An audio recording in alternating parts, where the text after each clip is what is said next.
ಎಲ್ರಿಗೂ ನಮಸ್ಕಾರ. ನಾನ್ ನಿಮ್ಮ ಪ್ರೀತಿಯ ಬಿಡ್ಡ ಆದಿ ಲೋಕೇಶ್. ಚಿತ್ರಲೋಕ ಚಾನೆಲ್ ನ ದಯವಿಟ್ಟು ಎಲ್ಲರೂ ಈ ಚಾನೆಲ್ ನ ಸಬ್ಸ್ಕ್ರೈಬ್ ಮಾಡಿ, ಲೈಕ್ ಮಾಡಿ. ಮೈಸೂರು ಲೋಕೇಶ್ ಅವರು ನಿಮ್ಗೆ ಪರಿಚಯ ಆಗಿದೆ ಹೆಂಗೆ? ನನಗ ನಮ್ಮ ಇಬ್ರು ಮನೆ ಅಕ್ಕಪಕ್ಕ ರೋಡಲ್ಲಿ ಇದ್ದಿದ್ದು. ಮತ್ತೆ ನಾನು ನಾಟಕ ಮಾಡ್ತಿದ್ದೆ, ಹಂಗಾಗಿ ಅವರು ನಾಟಕ ಮಾಡ್ತಿದ್ರಲ್ಲ, ಹಾಗೆ ಪರಿಚಯ. ನನ್ನ ನಾಟಕ ನೋಡ್ಲಿಕ್ಕೆ ಅವ್ರು ಬರ್ತಿದ್ರು. ಹಾಗಾಗಿ ಮನೇನು ಹತ್ರ. ನಾನು ಕಾಲೇಜ್ಗೆ ಹೋಗೋವಾಗ ಅವ್ರ ಮನೆ ಮುಂದೆನೆ ಹೋಗ್ಬೇಕಾಗಿತ್ತು. ಸೊ ಹಂಗಾಗಿ ಆಕ್ಟ್ ಮಾಡ್ತೀನಿ ಅಂತ ಗೊತ್ತಾಗಿ ಅವ್ರ ನಾಟಕಗಳಿಗೆಲ್ಲ ನನ್ನನ್ನು ಹಾಕೋತಿದ್ರು. ಅವ್ರದ್ದೊಂದು ಟೀಮ್ ಇತ್ತು ಮೈಸೂರಲ್ಲಿ, ಒಂದು ಗ್ರೂಪ್ ಕಟ್ಕೊಂಡಿದ್ರು, ಅದ್ರಲ್ಲಿ ನಾನು ಪಾತ್ರ ಮಾಡ್ತಿದ್ದೆ. ಸೊ ಹಂಗಾಗಿ ನಮ್ದು ಏನ್ ಪರಿಚಯ. ಪಾತ್ರ? ಅವರು ಬೇಕಾದಷ್ಟು ನಾಟಕಗಳು ಮಾಡಿದ್ದಾರೆ.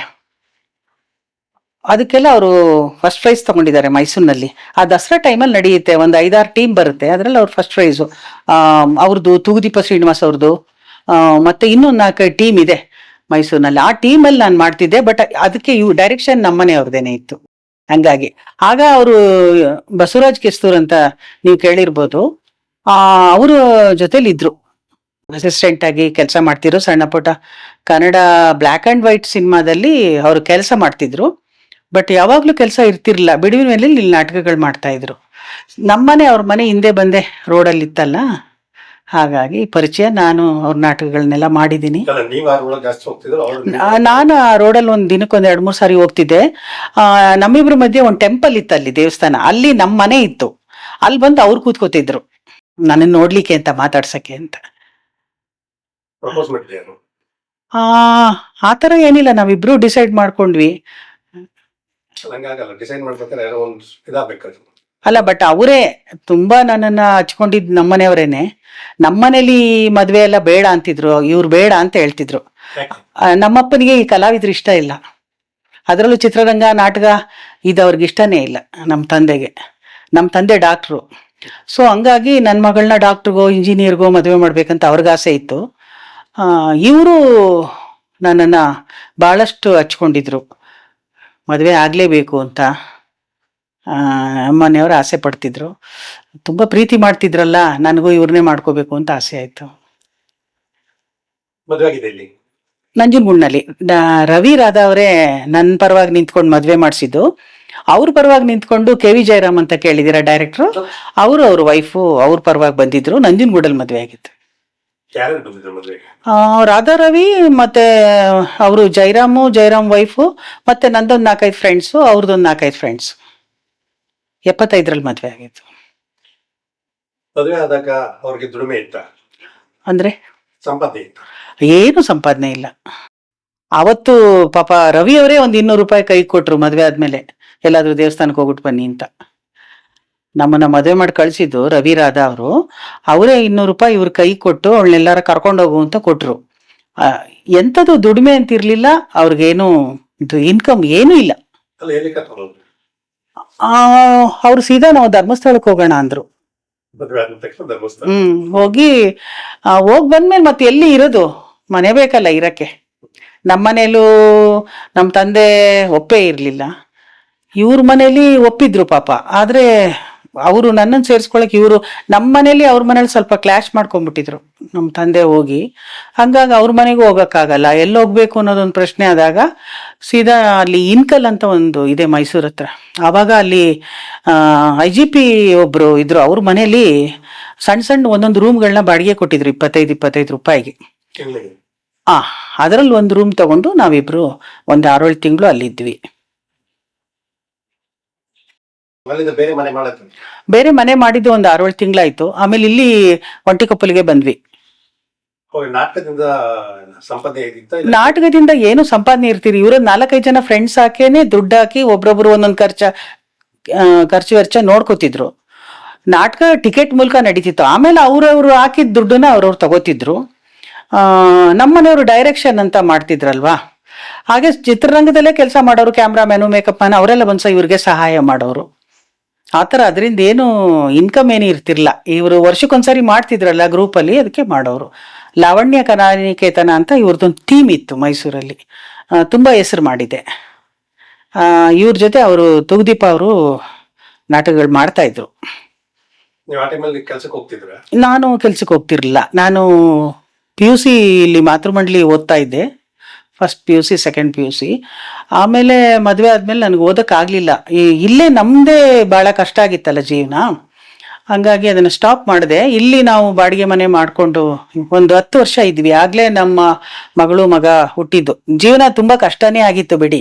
ಎಲ್ಲಿ ಬಾಡಿಗೆ ಮನೆ ಮಾಡಿದ್ದು? ಇಲ್ಲಿ ನಿರ್ಮಲಾ ಕಾನ್ವೆಂಟ್ ಹತ್ರ 75 ರುಪೀಸು ಅಲ್ಲಿ ಬಾಡಿಗೆ ಮನೆ ಮಾಡಿದ್ವಿ. ಆಮೇಲೆ ಇವರಿಬ್ರು ಹುಟ್ಟಿದ್ಮೇಲೆ ಇವ್ನಿಗೊಂದು 3 ವರ್ಷ ಆದ್ಮೇಲೆ ನಾನು ಟ್ರೈನಿಂಗ್ ಮಾಡ್ಕೊಂಡೆ, ಟೀಚರ್ ಟ್ರೈನಿಂಗು. ಆಮೇಲೆ ನಾನು ಕೆಲ್ಸಕ್ಕೆ ಹೋಗಿದ್ದು.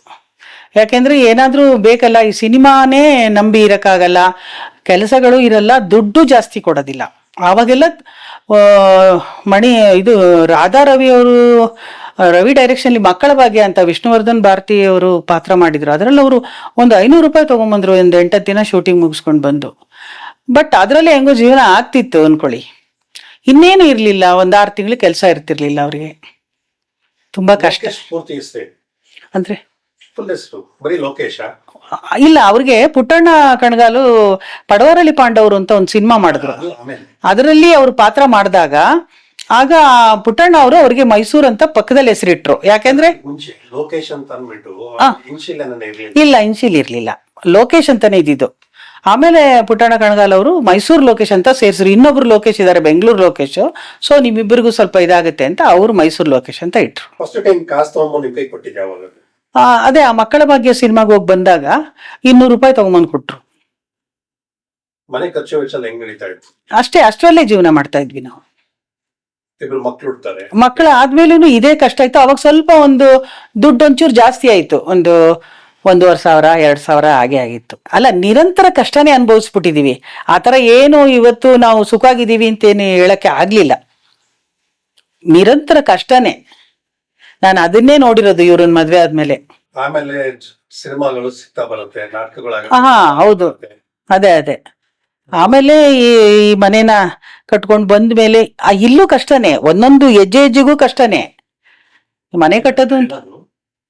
ಒಂದು ಕಡೆ ಜನಪ್ರಿಯತೆ ಸ್ಟಾರ್ಟ್ ಆಗ್ತಾ ಬರುತ್ತೆ, ಹೌದು, ಕಂಟಿನ್ಯೂಸ್ ಸಿನಿಮಾಗಳು ಮಾಡ್ತಾರೆ, ಕಾಸು ಬರಕ್ ಸ್ಟಾರ್ಟ್ ಆಗುತ್ತೆ. ಅದು ಬಹಳ ಮುಗ್ದೋಗ್ಬಿಟ್ಟಿತ್ತು. ಈಗ ನಮ್ಗೆ ಕಷ್ಟದ ದಿನಗಳೇ ಆಗೋಗಿತ್ತು. ಆಗ ಅವ್ರಿಗೊಂದಷ್ಟು ಸಿನಿಮಾಗಳು ಸಿಗ್ತಾ ಇತ್ತು. ಅವರು ದೊಡ್ಡಣ್ಣ ಅವರೆಲ್ಲ ತುಂಬಾ ಇದಾಗಿ ಮಾಡ್ತಿದ್ರು. ಆ ದುಡ್ಡುಗಳು ಬಂದಾಗ ಸ್ವಲ್ಪ ಅವರಲ್ಲಿ ಇದು ಚೇಂಜಸ್ ಗೊತ್ತಾಯ್ತು. ಇನ್ನೇನ್ ದುಡ್ಡು ಬರುತ್ತೆ. ನಾನು ದಿನ ಅನ್ಕೋತಿದ್ದೆ ಈಗ ನಮ್ಗಿನ್ನು ಕಷ್ಟ ಮುಗೀತು ಅಂತ ನಾನು ತುಂಬಾ ಅದನ್ನೇ ನಿರೀಕ್ಷೆ ಮಾಡ್ತಿದ್ದೆ. ಆದ್ರೆ ಆತರ ಏನೂ ಕಾಣಿಸ್ಲಿಲ್ಲ. ನಮ್ಮನೆಯವ್ರಿಗೆ ಸ್ವಲ್ಪ ದುಡ್ಡು ಬಂದಾಗ ಅವ್ರ ಮನಸ್ಸು ಸ್ವಲ್ಪ ಚಂಚಲತೆ ಆಗೋಯ್ತು. ಈಗ ಕಾಸು ಅವ್ರಿಗೆ ಬರಕ್ಕೆ ಸ್ಟಾರ್ಟ್ ಆದಾಗ ನಿಮ್ಗೆ ಕಾಸು ತಗೊಂಡ್ ಕೊಡೋರ? ಅವಾಗ ಖರ್ಚುಗಳಿತ್ತಲ್ಲ. ಇಷ್ಟು ಕಾಸು ಬಂದ್ರೆ ಇಷ್ಟು ಖರ್ಚಿದೆ. ಇಲ್ಲಿ ಒಂದ್ 6,000 ರೂಪಾಯಿ ಬಂದ್ರೆ ಇಟ್ಟಿಗೆವನು ಕೊಡ್ಬೇಕು, ಸಿಮೆಂಟ್ ತಗೊಂಬಂದಿರೋದಕ್ಕೆ ದುಡ್ಡು ಕೊಡ್ಬೇಕು. ಮನೆ ಕಟ್ಟುವಾಗ ಬಹಳ ಕಷ್ಟದಲ್ಲೇ ಕಟ್ಟಿರೋದು. ಆ ತರದಿತ್ತು. ಈಗ ನೀವು ಅಲ್ಲಿ ಎಲ್ಲೋ ಒಂದ್ ಕಡೆ ಬಾಡಿಗೆಲಿದ್ದಾಗ ಅಲ್ಲಿಂದ ಇಲ್ಲಿಗೆ ಬರ್ಬೇಕಾದ್ರೆ ಒಂದು ಸಂಪಾದನೆ ಜಾಸ್ತಿ ಆಗಿದ್ದು ನಿಮ್ ಕೈಲಿ ಕಾಣಿಸಿದ್ ಯಾವಾಗ? ಸಂಪಾದನೆ ಅವಾಗ ಸುಮಾರಾಗಿದ್ರೂನು ನಾನು ಹೇಳ್ತೀನಿ, ಖರ್ಚಿತ್ತಲ್ಲ. ಮಕ್ಕಳಿಗೆ ಶಾಲೆಗೆ ದುಡ್ಡು ಕಟ್ಬೇಕು, ಅವ್ರಿಗೆ ಫೀಸು, ಪುಸ್ತಕ, ಯೂನಿಫಾರ್ಮ್, ಆ ಥರದ್ದು ಖರ್ಚುಗಳಿರುತ್ತಲ್ಲ. ಆಮೇಲೆ ಈ ಮನೆ ಅಂತ ಮಾಡಿದ್ವಿ. ಮನೆಗೆ ಬಣ್ಣ ಸುಣ್ಣ ಹೊಡಿಸಿದ್ದೇನೆ ಮನೆ ಕಟ್ಟ ಒಂದು 7-8 ವರ್ಷ ಆದ್ಮೇಲೆ ನಾವು. ಯಾಕೆಂದ್ರೆ ಈ ಸಿನಿಮಾ ದುಡ್ಡು ಬರುತ್ತೆ, ಇದಕ್ಕೆ ಹಾಕ್ಬೇಕು. ಈ ಸಿನಿಮಾ ದುಡ್ಡು ಬರುತ್ತೆ, ಈ ಮನೆಗೆ ಸಾಲ ತಗೊಂಡಿರ್ತೀವಿ ಬ್ಯಾಂಕಲ್ಲಿ, ಅಲ್ಲಿ ಕಟ್ಟಬೇಕು. ಈ ಥರದ್ದೇ. ಇದು ಮುಗ್ದೋಯ್ತು, ನಾವು ನೆಮ್ಮದಿಯಾಗಿ ಇದೀವಿ ಅಂತ ನಾನು ಅನ್ಕೊಂಡೇ ಇಲ್ಲ, ಯಾವಾಗ್ಲೂ ಅನ್ಕೊಂಡಿರಲಿಲ್ಲ. ಯಾಕೆಂದ್ರೆ ಇನ್ನೊಂದೇನೋ ಪ್ರಾಬ್ಲಮ್ ಇತ್ತು ಅಲ್ಲಿ. ಸಾಲ ಮಾಡ್ಕೊಳ್ಳೋದು. ಈಗ ಮನೆ ಕಟ್ಬೇಕಂದ್ರೆ ಹುಡುಗಾಟನ ಅಲ್ವಾ? ಒಂದೆರಡು ಬೇಕು. ಬಾಡಿಗೆ ಮನೇಲಿ 10 ವರ್ಷ ಇದ್ವಿ ನಾವು, ಅವ್ರು ಖಾಲಿ ಮಾಡಿ ಅಂತಿದ್ದಾರೆ. 10 ವರ್ಷ ಇದ್ದೀರಲ್ಲ, 10 ವರ್ಷದ ಮೇಲೆ ಅವಾಗೆಲ್ಲ ಬಾಡಿಗೆ ಯಾರಿಗೂ ಕೊಡ್ತಿರ್ಲಿಲ್ಲ, ಖಾಲಿ ಮಾಡಿಸ್ತಿದ್ರು. ನಾವ್ ಎಲ್ಲಿಗೆ ಹೋಗೋದು? ಇನ್ನು ದೊಡ್ಡ ಬಾಡಿಗೆಗೆ ಹೋಗ್ಬೇಕು. ದೊಡ್ಡ ಬಾಡಿಗೆ ಅಂದ್ರೆ ನಮ್ಗೆ ಕಟ್ಟಕ್ಕಾಗಲ್ಲ. ಸರಿ, ಹೆಂಗೋ ಇದು ಜಾಗ ಇತ್ತಲ್ಲ, ಮನೆ ಕಟ್ಕೊಳ್ಳೋಣ ಅಂತ ಮಾಡಿದ್ರೆ ತಾರ್ಸಿಗೆ ನಿಂತೋಯ್ತು. ಈಗ ಸಿನಿಮಾದಲ್ಲಿ ಸಿಕ್ಕಾಪಟ್ಟೆ ಬ್ಯುಸಿ ಆಗಿರ್ತಾರೆ ಲೋಕೇಶ್, ಮನೆಗೆ ಜಾಸ್ತಿ ಬರ್ತಿರ್ಲಿಲ್ಲ. ಅದು ಲಾಸ್ಟ್ 90-91ರಲ್ಲಿ ಹಂಗಾಗಿದ್ದು. ಒಂದೇ ವರ್ಷ ಆತರ ಆಗಿದ್ದವರು. ತುಂಬಾ ಹೈ ಪಿಚ್ಚಲ್ಲಿ ತುಂಬಾ ಸಿನಿಮಾ ಮಾಡ್ತಿದ್ರು. ಕೆಲವರು ಪ್ರೊಡ್ಯೂಸರ್ಸ್ ನನಗ್ ಫೋನ್ ಮಾಡೋರು, ಅಮ್ಮ ಎಲ್ಲಿದ್ದಾರೆ ನಿಮ್ಮ ಯಜಮಾನ್ರು, ಸಿಗ್ತಾ ಇಲ್ವಲ್ಲ ಕೈಗೆ ಅಂತ ಹೇಳೋರು. ಅವ್ರದ್ದು ಡೇಟ್ ಬೇಕು ಅಂತೆಲ್ಲ ಕೇಳೋರು. ಆಗ ಮಿತಿಮೀರಿ ಇದಾಗ್ಬಿಟ್ಟಿತ್ತು ಸ್ವಲ್ಪ. ಎಷ್ಟು ತಿಂಗಳುಗಳು ಇಲ್ಲ ವರ್ಷಗಳು ಒಂದ್ ವರ್ಷನೇ ಹಂಗೆ ಮನೆಗೆ ಬರ್ದೆ ಅವರು ಅಲ್ಲಿದ್ದು. ಎಲ್ರು ಬಿಸಿ ತುಂಬಾ ಸಿನಿಮಾ ಮಾಡ್ತಿದ್ದಾರೆ ಅನ್ನೋರು. ಬಟ್ ಅವಾಗ ಅವ್ರು ಏನು ದುಡ್ಡು ಅವ್ರ ಹತ್ರ ಇರ್ತಾನೆ ಇರ್ಲಿಲ್ಲ. ಮನೆಗೆ ಬಂದಿಲ್ಲ 6 ತಿಂಗಳಿಗೋ 3 ತಿಂಗಳಿಗೋ ಒಂದ್ಸಾರಿ ಬಂದು ನಾನ್ ಬಿಸಿ ಅನ್ನೋರು. ಕಾಸು ಕೊಡೋದು. ಕಾಸೇನು ಕೊಡ್ತಾನೆ ಇರ್ಲಿಲ್ಲ. ನನ್ಗೊಂದಿಷ್ಟು ಸಂಬಳ ಬರ್ತಿತ್ತಲ್ಲ, ಮನೇಲಿ ಎಲ್ಲ ಇದು ನಿಂತೋಗ್ಬಿಟ್ಟಿತ್ತು. ನಂದು ದುಡ್ಡಲ್ಲಿ ನಾನ್ ಮಕ್ಳಿಗೆ ಪಾಠ ಮಾಡ್ತಾ ಇದ್ದೆ ಇಲ್ಲಿ. ಅಲ್ಲ, ನೀವು ಕಾಸಿಂದ ನೀವು ಬಿಸಿ ಇದ್ದಾಗ ನೀವು ಟೀಚರ್ಸ್ ಸೇರ್ಕೊಂತೀರಿ, ಟೀಚರ್ ಆಗಿ ಹೌದು, ನಾನು ಅದಕ್ಕಿಂತ ಮುಂಚೆಯಿಂದ ಸೇರ್ಕೊಂಡಿದ್ದೆ. ಯಾಕೆಂತಂದ್ರೆ ಸಿನಿಮಾ ಇಲ್ಲ ಅಂದ್ರೆ ನನ್ಗೊಂದೇನಾದ್ರೂ ಕೆಲಸ ಇದ್ರೆ ಒಂದಷ್ಟು ಸಂಪಾದನೆ ಆಗುತ್ತೆ. ಮಕ್ಳು ಪಾಠ ಮಾಡ್ತಾ ಇದ್ದೆ ನಾನು. ನನಗ್ ಬಹಳ, ನಾನು ಸೇರ್ಕೊಂಡಾಗ 250 ರೂಪಾಯಿ ಸಂಬಳ. ಕೆಲ್ಸಕ್ಕೆ ಸೇರ್ಕೊಂಡಿದ್ದು 82, 83ರಲ್ಲಿ 250 ರೂಪಾಯಿ ಸಂಬಳ. ಮಹಾಜನ ವಿದ್ಯಾಸಂಸ್ಥೆಯಲ್ಲಿ ಸೇರ್ಕೊಂಡಿದ್ದು. ನಾನು ಪಾಠ ಮಾಡ್ತಿದ್ದೆ ಮಕ್ಕಳಿಗೆ, ಟ್ಯೂಷನ್ ಮಾಡ್ತಿದ್ದೆ. ಒಂದು 20 ಮಕ್ಕಳನ್ನ ಇಲ್ಲಿ ಕೂರಿಸ್ಕೊಂಡು ಪಾಠ ಮಾಡ್ತಿದ್ದೆ. ಅದ್ರಲ್ಲಿ ಸ್ವಲ್ಪ ದುಡ್ಡು ಬರೋದು. ಹೀಗೆ ನಾನು ಕೆಲಸ ಮಾಡೋ ಕಡೆ ನನ್ನ ಮಕ್ಕಳಿಗೆ ಎಜುಕೇಶನ್ಗೆ ಹೆಲ್ಪ್ ಮಾಡಿದ್ರು ನಮ್ಮ ವಿದ್ಯಾಸಂಸ್ಥೆಯವರು. ಹಂಗಾಗಿ ಆವಾಗ ಕೊಡ್ತಿದ್ದೆ ಅಷ್ಟೇ ಸಂಬಳ ಬಿಡಿ, ಎಲ್ಲ ಕಡೆ ಅಷ್ಟೇ ಕೊಡ್ತಾ ಇದ್ದು. 250 ಅಥವಾ 300 ಅಷ್ಟೇ ಕೊಡ್ತಾ ಇದ್ರು. ಆಮೇಲೆ ವರ್ಷಕ್ಕೊಂದ್ಸರಿ. ಅಷ್ಟೊಂದು ಬಿಸಿ ಆಗಿದ್ರು, ನಿಮ್ಗೆ ಯಾವತ್ತೂ ಕಾಸು ತಗೊಂಡು ಕೊಡ್ಲಿಲ್ಲ? ಇಲ್ಲ, ಯಾವತ್ತು ನಾನು ದುಡ್ಡು ನೋಡ್ಲೇ ಇಲ್ಲ. ನನಗೆ ದುಡ್ಡಿನ ಮೇಲೆ ಆಸೆನೆ ಆವಾಗ ಹೋಗಿದ್ದು. ಈಗ ನನಗೂ ದುಡ್ಡು ಮೇಲೆ ಆಸೆ ಇಲ್ಲ. ಎಷ್ಟು ನೋಡಿರ್ಬೋದು ನೀವು ಕಾಸು? ನಿಮ್ ಕೈಗೆ ಎಷ್ಟು ಕೊಟ್ಟಿರ್ಬೋದು? ಅಲ್ಲ, ನಾನು ಅವಾಗ ಲಕ್ಷನೂ ನೋಡ್ಲಿಲ್ಲ. 3, 4, 5 ಸಾವಿರ ಅಷ್ಟೇ ನೋಡಿದ್ ನಾನು. ಲಕ್ಷ ನೋಡ್ಲೇ ಇಲ್ಲ ನಾನು. ಇದನ್ನ ತುಂಬಾ ಸಾರಿ ನನ್ನ ಮಗಳಿಗೆ ಹೇಳಿದೀನಿ ಈ ವಿಷಯನ. ಲಕ್ಷ ನೋಡ್ಲೇ ಇಲ್ಲ ನಾನು ಅಂತ. ಅದರಿಂದ ನನ್ಗೆ ಈಗಲೂ ದುಡ್ಡು ಮೇಲೆ ಏನಂತ ಆಸೆ ಇಲ್ಲ.